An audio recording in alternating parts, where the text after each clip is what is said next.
I tell you, it's been a ride. It's been an adventure. But through it, I believe that obviously there's someone somewhere looking after me and I'm being protected, even though I've had to experience all the bad things. I'm sure I could have died so many times. Oh my gosh. I mean, come on. The podcast is about reinvention and changing of seasons. That's the biggest change. I died, but I'm still here. I did die, but I'm back now. Oh my goodness. Welcome to What Was, What Next. This is a podcast about the seasons of change that shape our lives. I'm Hina Thacker, and in each episode, I sit down with someone who has stepped away from what once was, be it a career, a role, a relationship, an identity, and is now finding their way through the uncertain space of what comes next. These are not stories of perfect reinvention. They're honest conversations about the in-between seasons, the moments when the old life no longer fits and the new one hasn't fully formed. If you're navigating a transition of your own, you're not alone. There are many of us who have navigated through those same waters. So let's begin the conversation for today.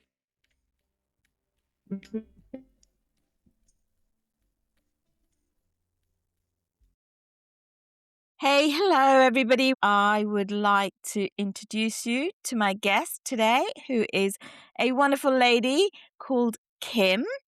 And Kim, I would love it if you could tell all of us who you are and take it away. Well, hello, Hina. Thank you for having me. It's lovely to see your face. I'm Kim Vincenti, also known as Kim Tifchi, and I have a well-being business, a membership platform.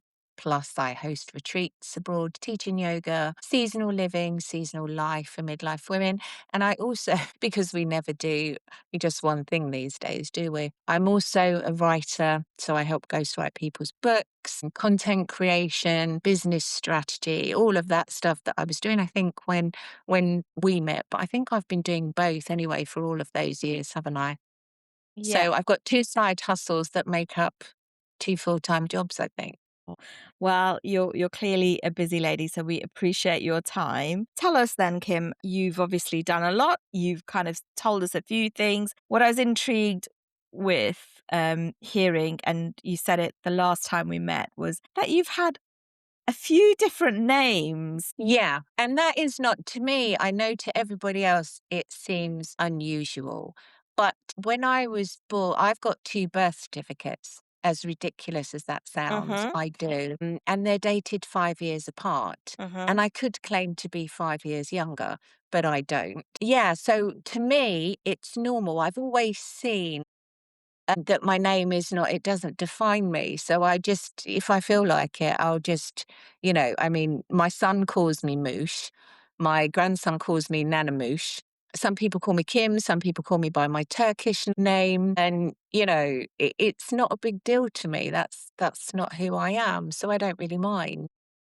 So, can I ask you then, do the different names, are they indicative of a different season in your life? Or I would definitely say that's quite intuitive of you. I hadn't thought of it like that before. But yeah, I would definitely say so.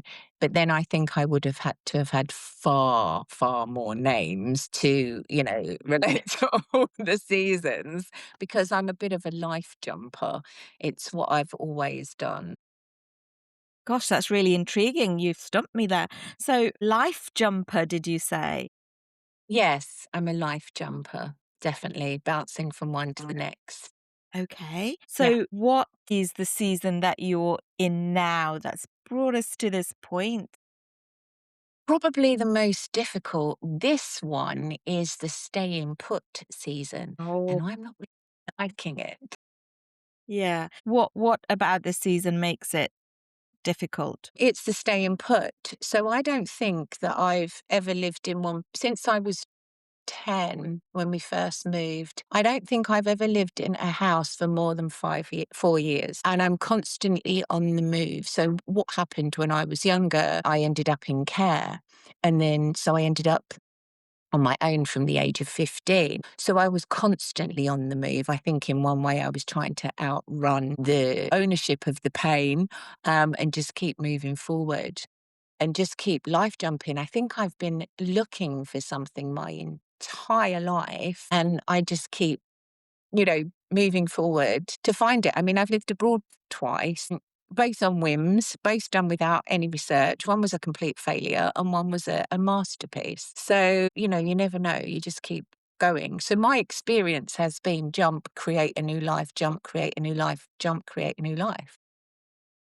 Okay, so what is it about the now that makes you think or believe that this is the staying put season? And what will that ask of you, do you think, Kim? A lot. The reason it's a stay-in put season is I'm now a grandmother, Uh-huh. and I have a wonderful bond with my grandson. I also have a granddaughter who came with the territory, so she came in when my son and his girl got together. So she's 10 and my grandson is 3.5, and there is no way that I would be far apart from them and be some distant relative when we're in those formative years. I want him to have that bond, and we do have a great one. So it kind of gives me shackles. I'll be very honest, a lot of things in my life have always felt like imprisonment. I have this need for freedom and just general rules and society and the way we all live, all of that makes me feel like I'm imprisoned, which is why you probably see, I'm always taking off or doing something. Mm, I don't sit still much. mm. What's the connection there, Kim, though? So I'm thinking you had a nomadic life because of various things that have happened where you've just kind of, I guess, moved, you said, reinvented yourself. What's that link now with the grandchildren wanting to? What's the story there, do you think? It's just really hard living an ordinary life. I don't think I've ever done it before. I've had a life of extremes, and I'm writing my book at the moment, and a lot of people will probably think it's fiction. The things that have happened to me have been the things that you see on TV, but extremes like the horrendously bad things and the amazingly good things have all happened. There's never been much middle ground, much ordinary life. And I don't really know how to do ordinary life. Mm, So this being still, this now, it's really hard, really difficult. mm. I heard you say, I think, in this conversation at the beginning, that part of what you do is you help other people write their books. And you Yeah. just said now you're writing your book. The people that you're helping to write their books, are they fiction, non-fiction? Are they a mixture? They are normally, I've only ghostwritten one sci-fi, which was a kid's book, and I thoroughly loved it because she gave me carte blanche to just let my imagination run. It was wonderful. Mm, But the rest of them, I normally work with small businesses and entrepreneurs. And my current clients, both my clients tend to want to move into thought leadership. mhm, They tend to want to stand on the stage and, because they feel like they've been born into some kind of service, but it's just getting there because that's a busy arena. And helping them do that, it's like I'm living vicariously through them. And I love doing that. I love getting to know their personalities, helping to put their story out there in a way that, will do some good and, mm, will help them achieve their goals. I love it. So I guess that's living another little life in my head mm. without moving. Very interesting. So you help other people find their story and their voice for a living. Has that work changed how you understand your own reinvention, the different names, the different versions of you? Not really. I just feel like I think, when all that happened with it was a very, very traumatic kind of experience as a young child. I come from the East End of London, but you wouldn't know that to talk to me. And that's because I lived with my grandparents and they wanted me to speak well, which didn't go down well at school. I was also very, very spoilt with material things because my nan was immobile. She had rheumatoid arthritis. She was in a lot of pain every day. She cried every day. And my granddad tried to fix her with food. So I understood food as medicine from a young un. But at school, I was horrendously bullied. And then, of course, when my nan died and my granddad went a bit too lally, and I ended up in the care system. So you can imagine I was like very rudely kicked off my cushion and then had to find my way. Street life, basically, rough, hard, and very vulnerable. I was just wondering if helping other people tell their stories and perhaps learning why people are where they are at and what choices they're making, because you're hearing their story, right? And helping them write Yeah. it and get it out there. Yeah. Whether that helped you understand maybe why you felt this need to reinvent yourself. No, probably the opposite. I feel like this sounds really weird, but because I've lived such a big life and done pretty much everything, I can easily understand their stories. I can feel the emotion in them because I've been through it. So it helps me write a better story for them. Words that they might, what a communication that they might not be able to put across in words, I can do that for him. That's a great privilege. Mm, okay. So I guess there's an empathy, as it were, there Yeah, and you understand. understand. Yeah. So, can I ask if when you kind of stepped into a newer version of yourself, is that about becoming somebody else, Kim, or is it about leaving somebody behind? I think it's continuously trying to find where I fit, and basically I don't, and that's perfectly Yeah, okay. yeah, yeah, yeah, yeah. So, if you traced a line through the different versions of you, Mm. the different names and eras almost, if you like, is there a constant, or what would you identify perhaps as the constant? Interesting question. I would say helpful. Mm, Helpful no matter what I've done. When I moved to Turkey, I ended up founding a charity and writing plays to fund that charity. There is always an element of service in everything that I do. I'm a Virgo. I think we're supposed to be, if you look at the charts and stuff, mm, we are mm, those people. But we're also picky and perfectionist and really annoying. But it's just because we want the best and we just see things mm, that can help people. Sometimes in my job, that goes down great. In my family, that gets your head chopped off. In what way? Because it's, you know your children. I've got one son, and it's like all of a sudden you're telling them what to do again, and they don't like it. Is that a Virgo trait, do you think? Telling people what to do, Yeah. but in the nicest possible way. I'm just In trying the nicest possible way. completely. My dad and my brother are both Virgos, and I know that being of service is very important. Yeah, I understand that astrological sign fairly well. So I heard also you mentioned that you are actually writing your own book now. Yes. Have you I think you've written other books or another book, right? So Yeah, a couple of others, children's, but I took them all down because the business that I had a problem on Amazon and the account got deleted and I just lost everything. So I took it all down and again reinvented yeah. another one. But yeah, and the one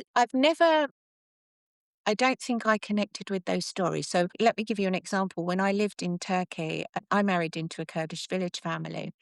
And of course they have a sacrificial element to how they live. And the first sacrifice that I witnessed was a cow. Basically, the what was happening in front of me was a scene that I was describing in my notepad. So I have this kind of way of not connecting to what's happening Mhm. and just observing and retelling that story still with feeling and emotion because I can understand what that would be. It's almost like this is going to sound like being a Vulcan, like, and it's not that I'm not fit. I feel very, very deeply, which is why I have to protect that. I don't watch telly. I don't watch the news. I can't because if I see something like that, I can't get it out for months and I cry a lot and I can't do it. Mm, So I think when I wrote those other stories, I wrote one about the trauma, didn't I? And it was more of a self-help book, but I wrote it from an objective perspective. mm, So I can tell my story all day long and people are, "Oh my God, that's tragic." And I'm like, "Oh yeah, it is, or it was," or because I'm kind of protected from it. mm, But this time I've allowed, when I was reading it back, I was getting triggered emotionally at some of the things, which was very interesting. mm. And it did make me a bit angry, some of it, which I have to deal with. But maybe I have to feel those emotions now. I don't know that I have enough time left at almost 64 to feel all of those emotions, Yeah, but we'll see. We'll pick and choose. yeah, yeah. If you don't mind sharing, you said you felt angry whilst writing the book. Where was this anger directed, Kim? It's the world. It's directed at the world because I feel like I was dealt, not the greatest of hands. But now in my maturity, I've realized that basically because of it just seems to me that I've had to experience all the things so that I can understand all the things. And as hard as that's been, maybe that's my purpose. Maybe I need to have felt all of those things so that I can help other people with theirs. Okay, so on that note, what do you want this book to do then? How will it help other people? I think the other people that's going to help is me for a change. I think I'm helping myself. It Mm, kind of feels like a two-fingered salute to all of those people who wanted to keep me down, who put me down straight away from the parents. I had it from birth. It's not like I've had to, you know, but from the very beginning, apart from my nan and granddad, yeah, everyone didn't have friends at school, was always bullied, never really had true friends. Still don't have loads of friends, and it's okay. But life has done that to me. And also, like I said, I come from the East End. And when I went into the corporate world, like I do have a brain. But a lot of the time I was judged on my postcode. How dare people do that? mm, mm, Those things, little things. So it's continually. I read something very interesting today. mm, I'm working with another thought leader and I've been helping her with her talk. And in it, she's talking about the things we learn in our childhood, which I think I wrote about in my book about trauma, but it's from a different angle. And she's writing about things like when you're told you're not good enough or you don't feel good enough because, or when you're told don't cry, don't be a baby, and these feelings of being worthy, the self-worth aspect comes in much later in your working life. So for high achievers, for instance, on their way to burnout, that kind of thing, these things are holding them back. And I found it really interesting. And it's not a brag, but I've never felt that. I've never had feelings of low self-worth. I know how good I am.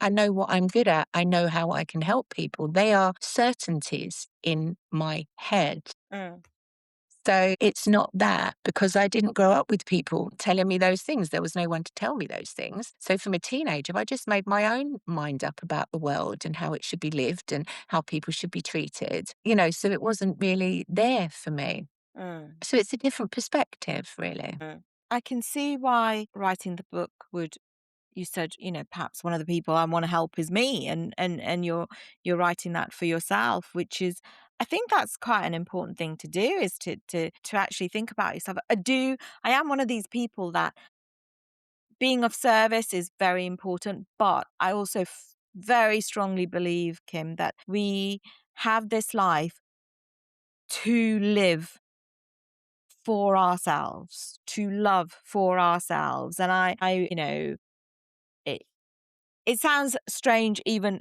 to my own mind, but I do believe that we get so caught up in doing the right thing for everybody else. And I think it's so important that we love ourselves enough to say, I'm going to have a good life. I want to have a good life, or it's my life. You know that song, It's My Life? I think it's important. But what what is happening with the timing that now is the right? I know you said, "Oh, I'm not going to have enough time to work through everything with the book," but I mean, gosh, people live to a ripe old age nowadays, Kim.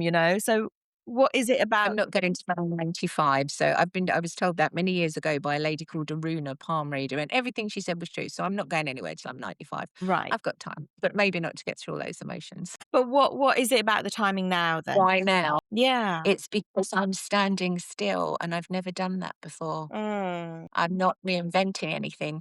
I mean, how long have you known me? And I'm still doing the same things from there, haven't I? That's the kind of first time in my life yeah, that that has been the case. yeah, Even when I was in the corporate world, yeah, I would master my craft, if you like, and then be on to the next thing because my brain's hungry for it, or, trying to find something that's going to make me at last. yeah, I think maybe that comes from your family, maybe. I think, when you walk through the door and you get that, I think I'm looking for that, but obviously I never got it from there. So I've been looking for it elsewhere.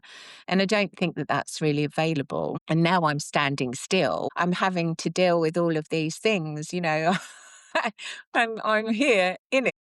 yeah, yeah, yeah. And I'm still curious though as to I always feel like when there is a shift in seasons of life, something does shift inside of us. And that's what I'm trying to get at is I know you say you're standing still, but and the grandchildren are your reason for wanting to stay put almost.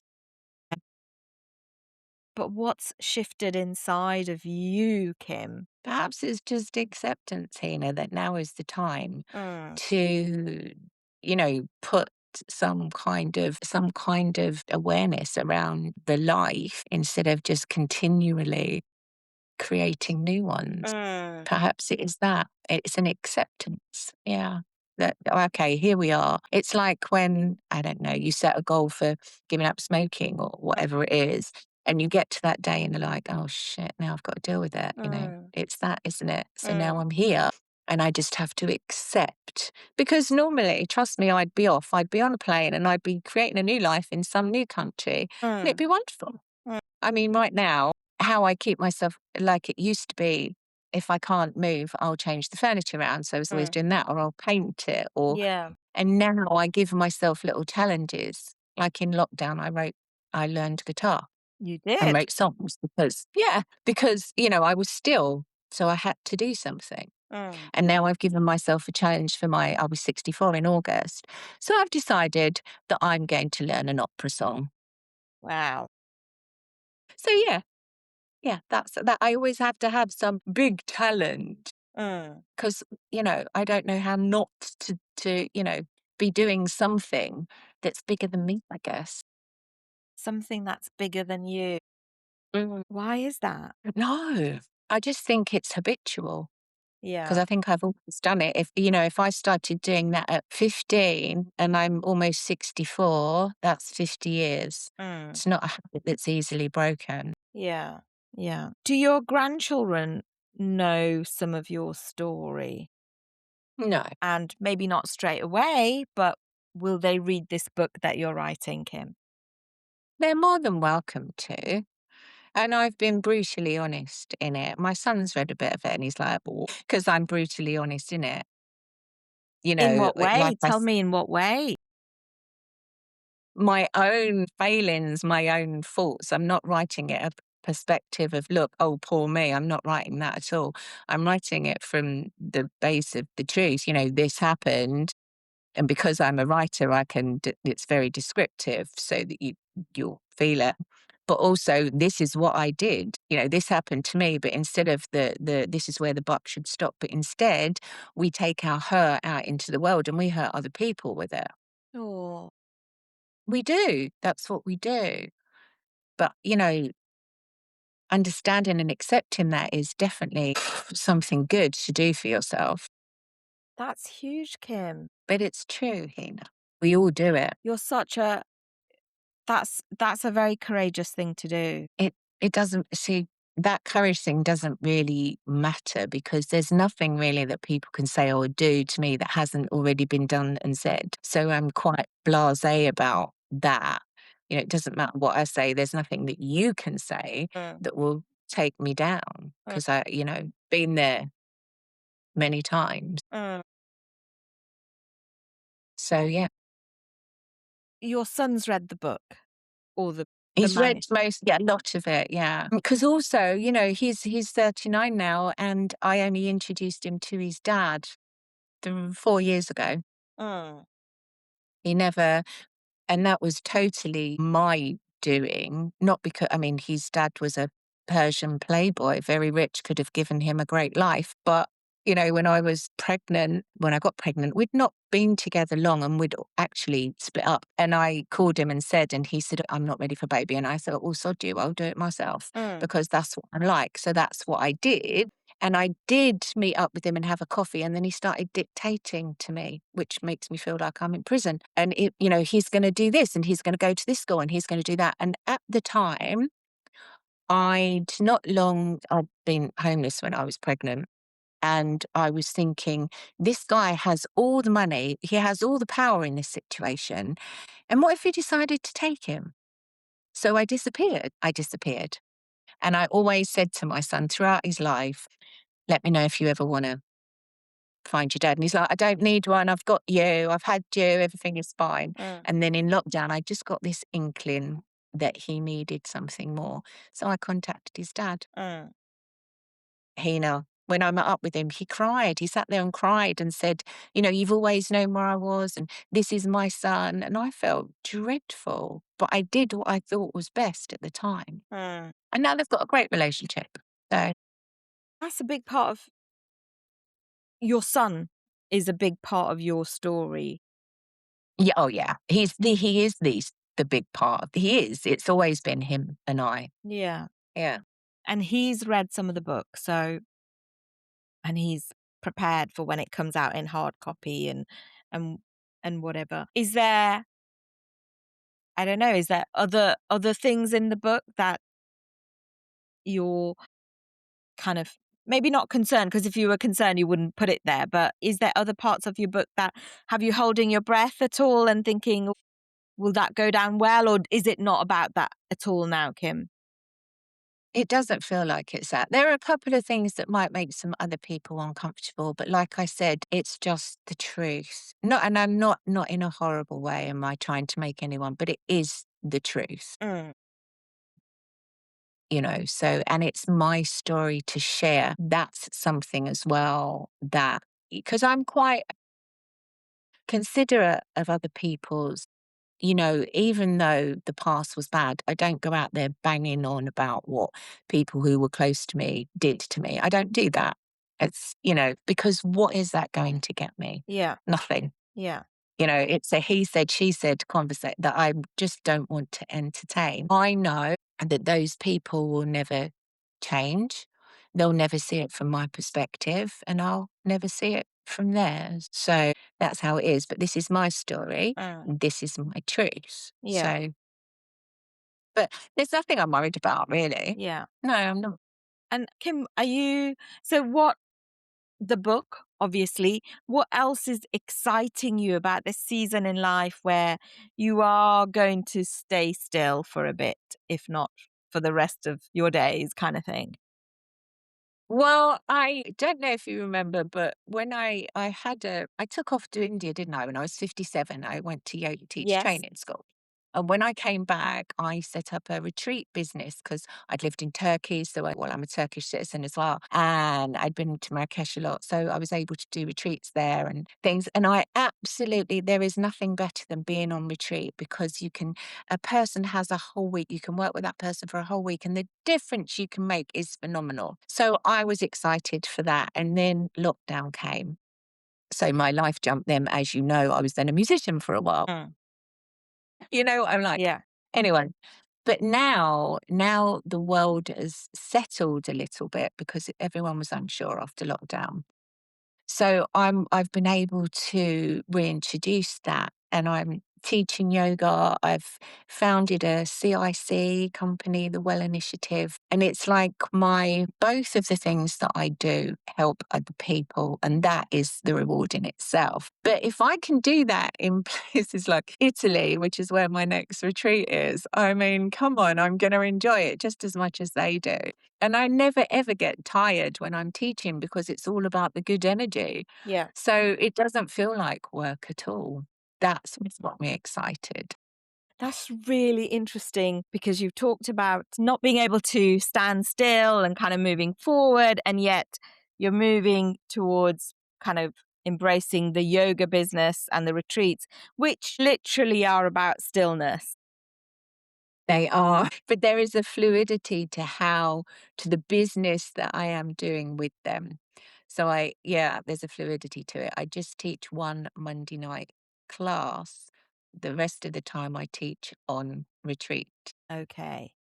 So I do a couple of extra things in summer, but you can do a retreat anywhere. So it's kind of a little bit of life jumping, but only for a week. Mm. Yeah. We could all do with a little bit of that, couldn't we? Just a little step, a side step before we kind of come back to what's going on. What do you want somebody to go away with when they come on that retreat? That's a really good question. So I'm driven by fear always because I grew up in a house with a grandmother, the person I loved the most, who couldn't really move. She couldn't drink a cup of tea or hold me even. And I watched my granddad put her on the commode every day. I saw her sores. I saw her cry every day. I grew up with that inflexibility. Terrifies me. So a lot of it is fear based. And I watch people and I do these little tests, right? Move your arm this way. You see how that is shortening. And as you get older, you're not going to be able to reach up and get a cup. You're not going to be able to bend down and pick something up. And what if you're single, like me? It's terrifying.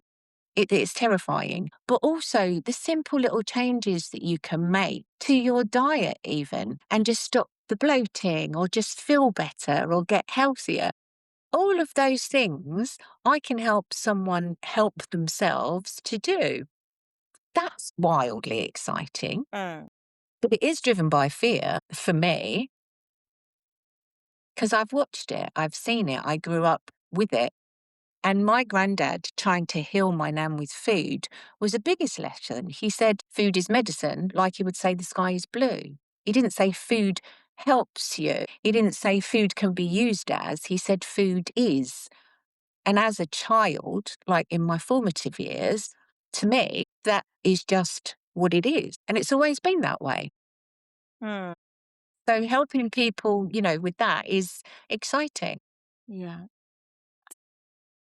So the kind of people that would benefit from the retreat, tell us about who those people are. So I have former clients that are coming on retreat. They tend to come to all my retreats if they can make the dates. And these are people that I've met through retreats or recommendations, people that have been recovering for breast cancer when they came and for some support, and people that were looking for a new way to kind of be that, knew that there was a better way to eating, or people that had just turned up to a day retreat because they fancied a day out or a bit of me time. Mm. And I think that the people that you're meant to help are the people that find their way to you, Mm. really. It's not bougie. It won't be matching lycra outfits.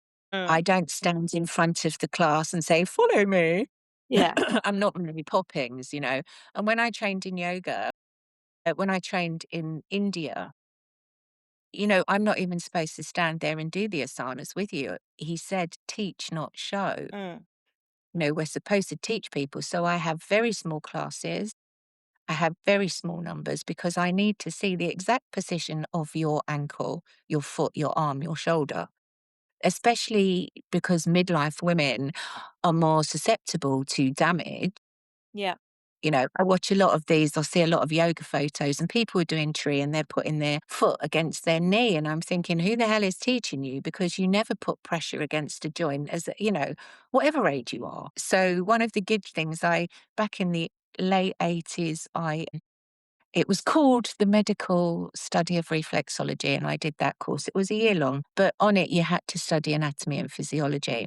So I kind of teach yoga from that perspective, Mhm. which kind of helps, Yeah. you know. Yeah. So is it flexibility more than flow? Flexibility and balance, Yeah. especially at this age. Yeah.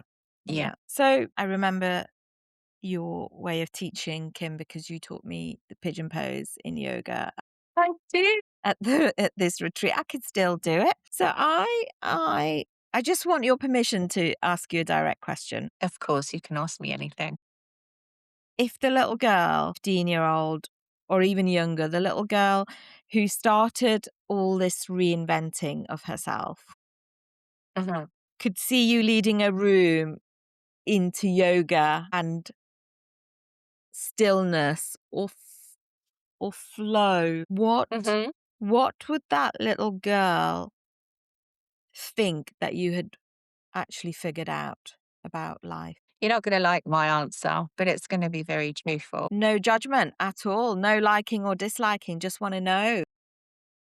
If my 15-year-old self saw me now, she would be really surprised that I was still alive. Yeah.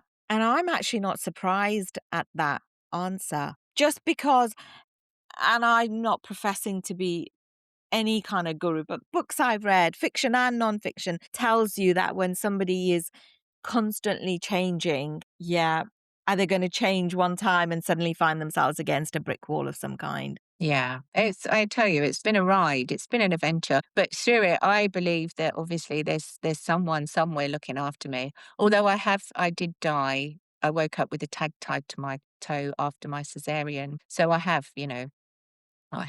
But clearly, I clearly have this purpose, and I'm being protected, even though I've had to experience all the bad things. I'm sure I could have died so many times.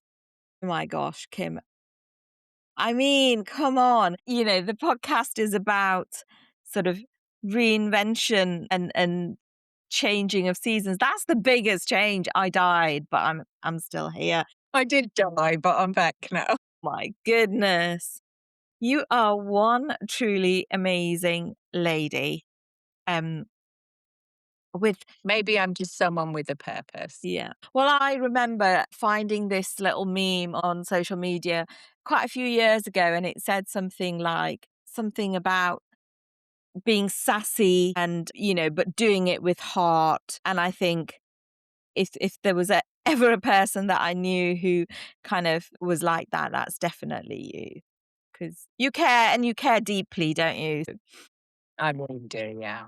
Yeah. Yeah, I really do. No, I if anybody needs a witness to that, I would be happy to witness that. Kim, tell me then, the book, the retreats, Mhm. the standing still. Hmm. What is your hope for your future? I think it's just to keep doing what I'm doing. I feel like it's like I'm doing what I should be doing. I've finally figured out a way of combining all that I do because I don't really want to give up one or the other. I mean, I did a photo shoot with my client Louise the other day, who is actually a Buddhist monk. I think I've introduced you to, Yeah.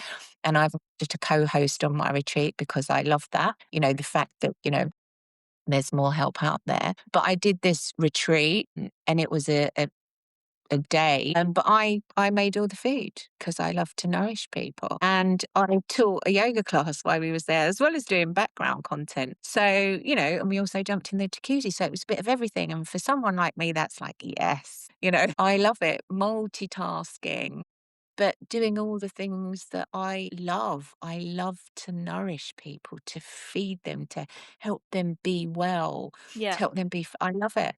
Yeah. It lights me up.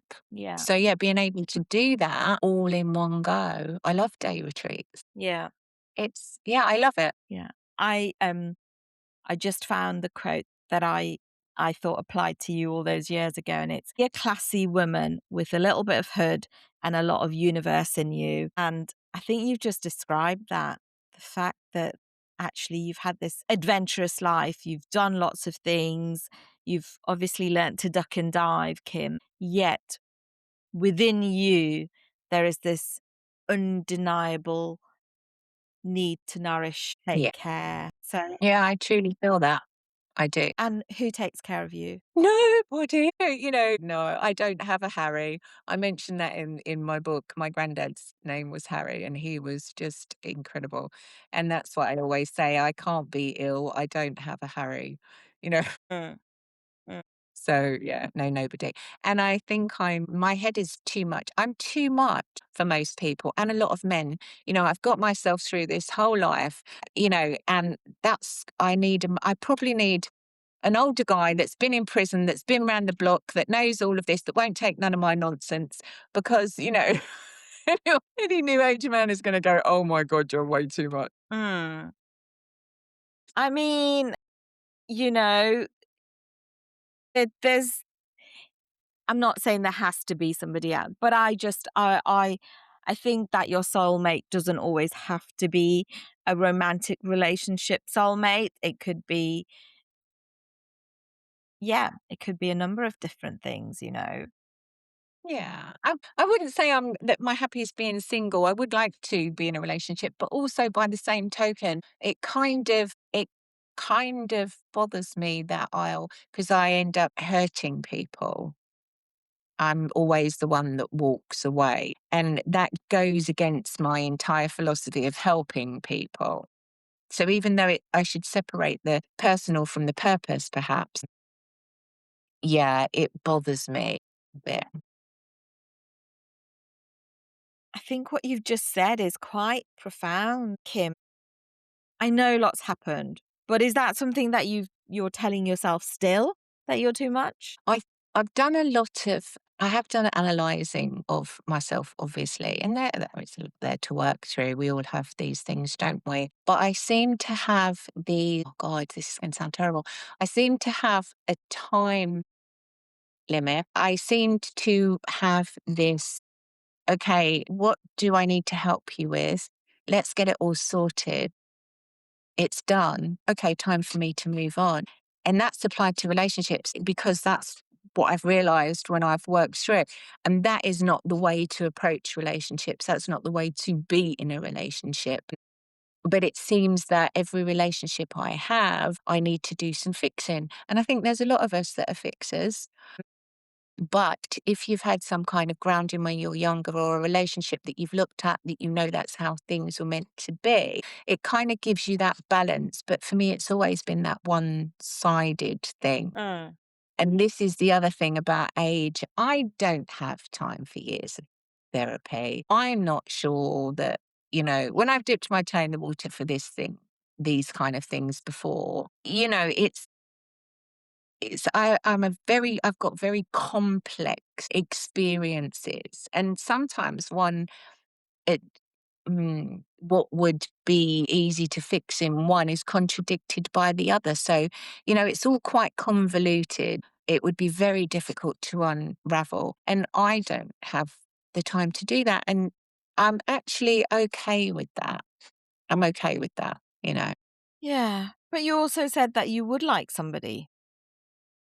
Yeah, I mean, I'm okay not to do the unraveling of my head and spend Okay. years. That's what I mean. Yeah. Yeah, I would like to be in a relationship, but I'm very wary because if I walked into another relationship, being honest with myself and what I know about myself, and I ended up doing what I did again, then I'd be to blame because I went in knowing it. So, I'm waiting for that person to come along that just makes that feel different. And if it does, great. And if it doesn't, then okay. Okay. So if you were to step into that new meeting somebody scenario or that new season of where you are open to it, and if you had 60 seconds to introduce yourself, pretend you're on a speed dating outing with me as your kind of, what do they, sidekick, what would you actually say, Kim? Come on. Put it out there in the public arena. What would I say I'm looking for? What would I say that I Whatever, it's your 60 seconds.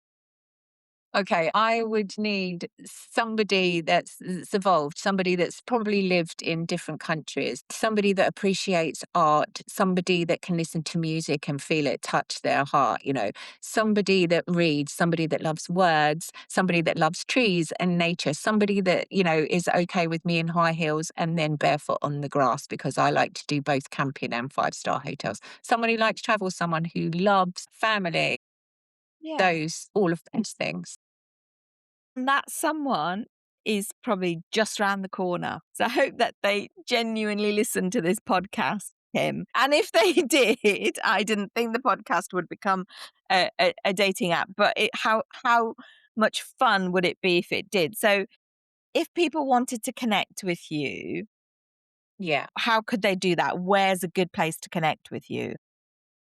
I'm all over socials. I've got a couple of websites. I'm sexagenarian, which means someone in their 60s, not a sex therapist, as Yeah. I've been asked before. Sexagenarian.co.uk or glamgirlmedia.com or Kim Vincenti on Instagram or TikTok.